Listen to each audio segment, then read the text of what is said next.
Okay guys, I have been wanting to make a video talking about how much I paid for my laparoscopic endometriosis removal surgery. I do have insurance, so that was helpful, but I did have to pay a certain amount out of pocket before hitting my deductible and getting the coverage that I needed to afford this surgery, my first surgery ever. So I thought it'd be fun to make a video discussing, one, obviously how much I paid all in all at the end of the day versus what was charged to insurance and what the actual costs of everything were.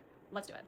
Before I jump into it, I will say that before I had the surgery itself, I did have to have my blood work done as well as having an MRI taken. So I have never been someone that goes to the doctor. I have always just pushed things off or ignored them, viewed it as way too expensive. But now that I have hit my deductible and hit my out of pocket, I've really been able to take advantage of getting all these other things that I have blown off for years checked out. So I knew that with this surgery, I would obviously be paying a lot of money and it was going to be worth it, which thank God it was. But kind of as just like a little disclaimer here, I did have to spend money on things before all of this would actually be covered. So I hope that makes sense.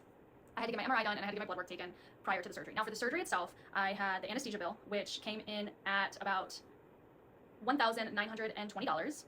For the specialist that I saw myself, which I was so grateful that I found this doctor, her fee for surgery at the time was $5,000 for the surgery itself and $250 for the intake, consultation, all of that prior to surgery. Now, this is how much the actual hospital cost me. So the hospital was from the minute you walk in to the minute you leave, medications, all of that. All in all, the hospital fees that were charged were $38,284.67.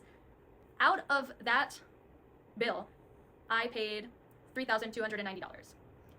Now, on top of that, we had the labs. So anything that was removed during surgery was sent in for labs. That came down to $1,692.26. So I will also add that this does not include any of the medication that I had to buy. Obviously, there's so many other things that go into surgery, like meal planning, prepping, medication, stool softeners, other fun little things, the blood work and the MRI. But all in all, out of pocket, I paid about $10,000 for this surgery and all the other things included.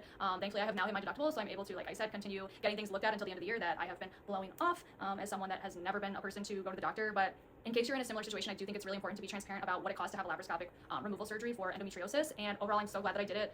I feel pretty good. I know it takes time. It can take like upwards of 6 months to really know if symptoms are going to persist or get better, but I can already feel I'm on the up and up and scars are looking good. I'm feeling very good. I don't have nearly the amount of days where I am stuck in bed due to pain as I used to. So overall, it was so worth it, but I also find it really interesting to look at what I actually had to pay at the end of the day, as well as what was charged for all the services that I had performed.